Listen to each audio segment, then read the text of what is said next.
Sir, এই নাবালিকা ধর্ষণের যে ঘটনাটা, গ্যাংরেপ যেটা, মানে এই পর্যন্ত কতজন আপনারা গ্রেপ্তার করতে পারলেন?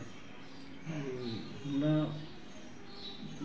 কেস রেজিস্টার হওয়ার পর সঙ্গে সঙ্গে একজন অ্যাডাল্টকে অ্যারেস্ট করতে পারছি, আর বাকি দুজন আমরা অ্যাপ্রিহেনশন করছি, তাদের মাইনর।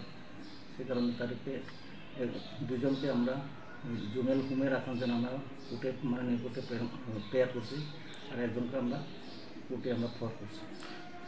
তাদেরকে জিজ্ঞাসাবাদে মানে মানে কারা কারা যুক্ত আছে আরও মানে কিছু বের করতে পেরেছেন স্যার?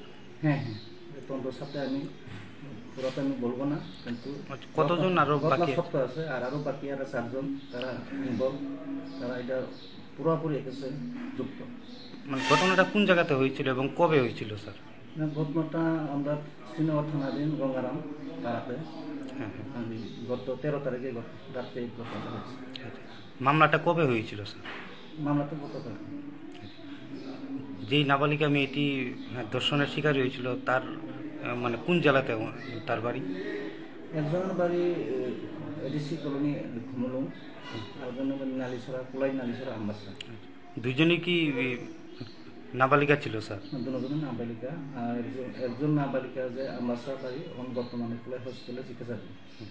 এখন মানে যাকে গ্রেপ্তার করা হয়েছে তাকে কি মানে আদালতে পাঠাবেন আজকে? হ্যাঁ, কি পুলিশ রিমান্ড চাওয়া হবে স্যার নাকি? আমরা দেখছি দাবিটা করে